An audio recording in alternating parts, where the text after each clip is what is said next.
But one of the other parts of the trip too was on the way down.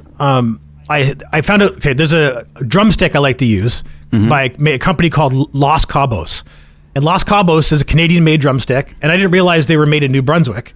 And I was driving right by the factory on the way down to the States, so I emailed them 2 weeks before we left, saying, "Hey, I'm a big fan of your drumsticks. They're hard to find in Nova Scotia. I want to come and visit the factory, maybe buy some sticks off you on the way to Boston." And the guy, he called me back and said, "Hey, yeah, I'd love for you to come by. We don't sell sticks to the public, but I'd love to give you a tour of the factory." Oh, magic. And I was like, so I went there, and they thought it was like a famous musician or something because the way I looked and the way I'd presented myself, I guess. So, well, you know. Yeah. So they're treating me all like, "Oh man, who do you drum for? You must be a wicked drummer," and all this stuff. And so I played them some Death by Design, and they're like, "Oh my God, that is great. I love that," and they're like, "You're the drummer for this band?" I'm like, "Well, I just play drums when I have to. I'm actually I'm the singer, songwriter guy, the producer, and they were kind of blown away by that. It was fun. And I walked around, learned about how they select their woods and how they make the sticks, and learned a lot about drumsticks and wood. Brilliant. And and they ended up selling me some sticks at a really good discount, like my favorite type of stick.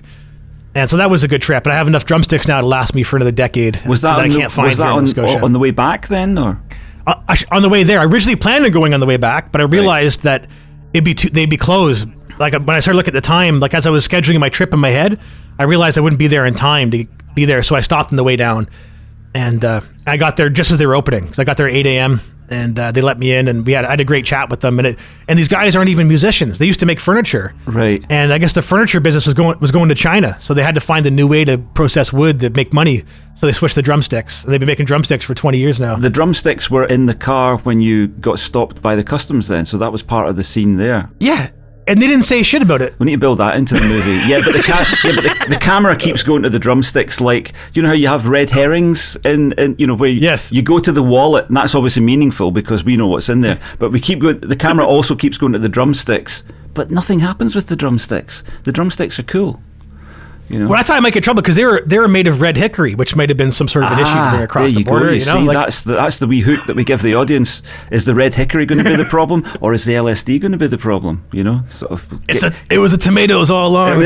All along, it was the tomatoes, which you were taking home to the country of origin. Yeah, fuck me. Yeah. We need to write this movie, or somebody needs to write this movie. If anybody's listening to this or watching this, if you want to write the movie, just cut us in for. I think we need at least 50% on that deal. And the soundtrack. We need to do the soundtrack, yeah. But I think we're going to have to work with Les Claypool on that, so because he'll work with anybody basically. So if we can get a deal going with Les, we can get him in. That'd be all right. And that would sell a few tickets. That would be good. Yeah, that was a brilliant story. I love to live vicariously through your stories because a lot of these things I don't do anymore. My sort of my adventuring days are behind me. And I don't think I've ever had an adventure as good as that one. So that's good. It's up there for me. It was very. I know in some aspects it sounds childish, but by my graph of measuring, it was a very mature trip. It was mature, even though baby food was involved. So what's the thing with baby food? What, did you just taste it one day and think, "Oh, this is awesome," or what was the thing with that? Well, I just remember. I don't know if I remember liking it as a child because that's such a long time ago. But I remember as a child tasting baby food, like after I was eating it all the time. Where I remember thinking like certain flavors I thought were remarkable. Like I remember thinking like that's quite a good thing, and it's affordable, it's cheap, it's portable. And so with Mackenzie, like if I'm feeding her food, there's a little bit left that she doesn't want to eat it. Instead of throwing it out, I just eat it because I don't want to waste the food. Oh, right. And there's a handful of baby food that she eats that I'm very fond of. So right. I guess also if she sees you eating it, then it gives her confidence in the food, because I think quite a lot of the time kids, very young kids, before they can speak, they're aware that they're being treated differently.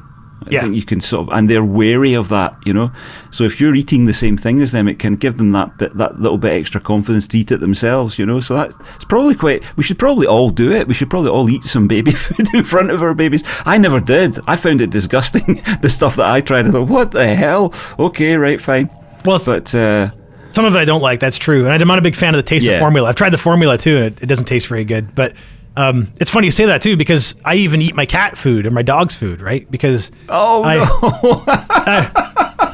and this is also a psychedelic experience. So one time, oh wow, going back like this is 15, 20 years ago, maybe probably more than 15 years ago. I had a cat named Floyd, this big black cat. He was like 30 pounds, and I love Floyd dearly. And me and my buddy Drew were tripping out one time at my house in Cambridge, like doing a whole night of listening to albums and a very textbook psychedelic experience for the two of us. And I had I'd opened a can of food to feed Floyd because he was bugging me. So I opened the can and I put some in his bowl. There's a little bit left in the can still. And Drew goes, "You mind if I eat that?" And I was like, "You don't want to eat the cat food, man. That's disgusting." He's like, "What do you mean? Your cat eats it? How like if you feed to your cat, you shouldn't be afraid to eat it yourself." And I went, "You know what? That does make a lot of sense." So he put his finger in it and ate some of it, and he goes, "That's not bad." And then after 2 or 3 seconds, his face started to turn, and he was like, "Whoa, you feed this shit to your cat? You can't feed this to your cat. It's disgusting." And I was like, okay, I'll take your word for it. He's like, no, you got to eat that shit. Taste it. And I was like, "I'm not tasting." He's like, "Fucking taste the food." And I was like, "Okay, fine." I tasted it, and yeah, at first it tasted like turkey gravy. It had like a very like home style like meat and potatoes kind of taste, you know. But then as like the meat pieces started to dissolve and come apart in my mouth, it tasted like I was chewing on like aspirin or Tylenol or something. Oh wow! And I was like, "Ooh, that is fucking terrible." And it was one of the cheapest foods you could buy. I think it's like Whiskas or Friskies. It's just a very cheap, you know. But I didn't have money, like a lot of money, so I just fed my cat what I could afford to feed him, right? Yeah. And so I couldn't get it out of my head. Like the next day, I woke up going like, "I can't believe my cat eats this shit every day. Like that's gotta be terrible for him." So I went to the store and I bought like 10 different kinds of cat food and brought him home, and I sampled every single one of them until I found one that didn't taste like shit. Right. And it wasn't that much more expensive than the other food. It was only like 10% more money. So I switched to that food, and that's what he ate for the rest of his life, was food that I thought tasted good. Yeah. And so same with my dog. Like if I'm going to feed him something that isn't off, like something I've already eaten, because he eats a lot of food that I eat. Like if I don't finish my dinner, I let him eat it. If it's, you know, especially if it's meat or potatoes, like something that's not, I wouldn't feed him American cheese or anything. You know, but I would. No. wouldn't waste that on the dog. No. I don't want to make him sick. It's probably more like eating garbage bags, you know. Yeah. but yeah, no, it was. I just wanted to, you know, and I think it's probably, and I've heard a lot of people say it since. Like I've heard a lot of animal lovers talk about that. Like if you wouldn't eat it, you shouldn't make your cat eat it, your dog. Yeah, it's a thing. It's a thing over here that I don't know why I know this, but I do.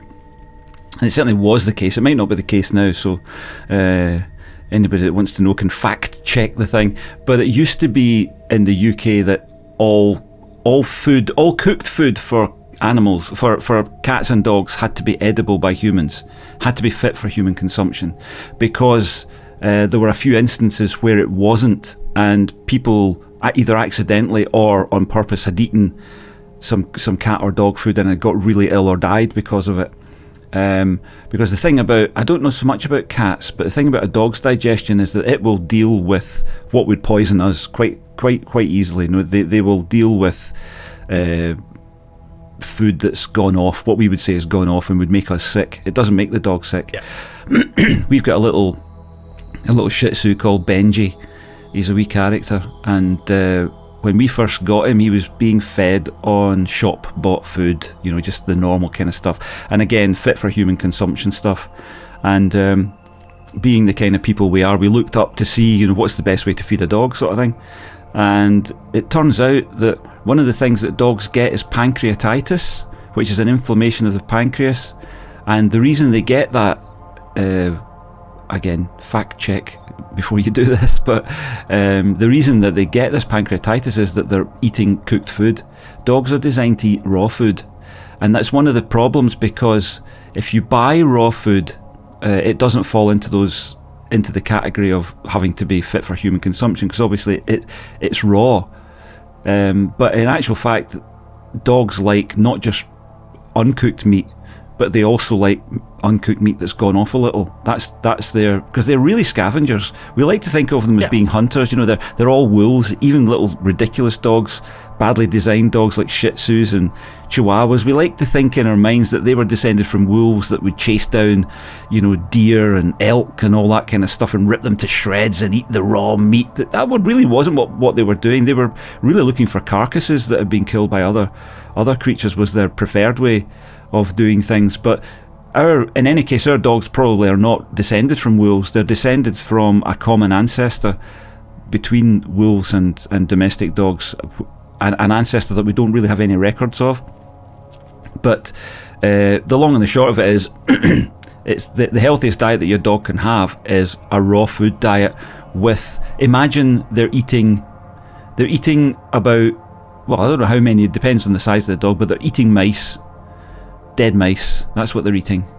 So think of a dead mouse. What has a dead mouse got in it? It's got bones, it's got protein, it's got stomach contents. So it's very important to give your dog the kind of stomach contents that would have been eaten by a small mammal, a rabbit or something like that, which is basically chewed up veg.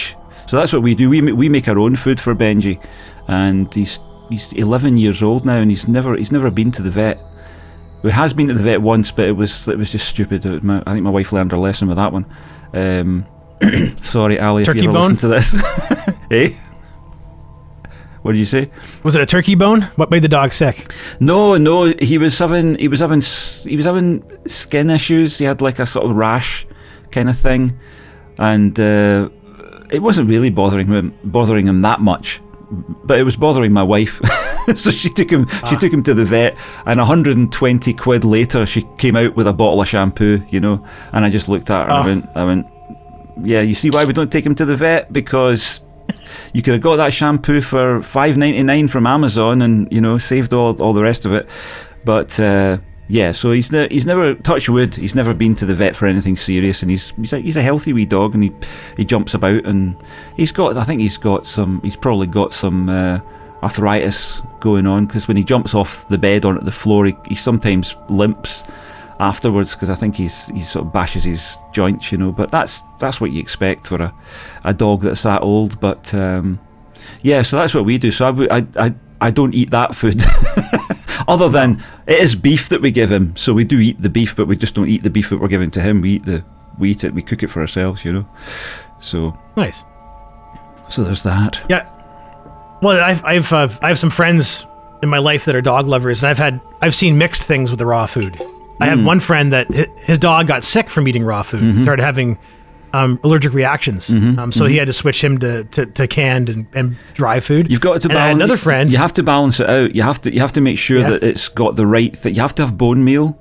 You have to have fat. You have to, if the meat isn't fatty enough, you have to put in a lot of fat. You have to add oils and things like that. That could be part of it. Fish oil. We put liver in. It's all that kind of stuff. So we basically got the recipe from shop bought stuff that was quite expensive. We used to get it delivered, but it was getting too expensive. But we just basically looked at their ingredients and did a bit of research online, and just basically make up an artificial mouse or rabbit sort of thing and try and figure that out. So we've got a mix that he likes, and it seems to keep him healthy. However, sorry, I interrupted you. Oh, that's okay. And then I had another friend who got a C. diff infection from feeding his dog raw food, because from having all the raw meat around, it was harboring really horrible bacteria resistant infections, and he's always washed his hands. He's a very clean guy, but it was from his dog licking him and stuff, and his dog. That's that could be a problem. That is true, because my wife's very careful. She does all of the preparation. I help out, but she does all of the preparation. She's fastidious about cleanliness in the kitchen, so we've been okay, touch wood. But that could be a problem, But I'm all for it. Like, I haven't. Part of, for me with my dog, it's mostly been, again, affordability, because meat's incredibly expensive, especially nowadays. Like, in Canada, meat's considered a sin, right? Because it contributes to global warming. You got to pay carbon taxes. They want us to eat crickets and shit, right? Fucking hell. I know. Oh, dear God. I know.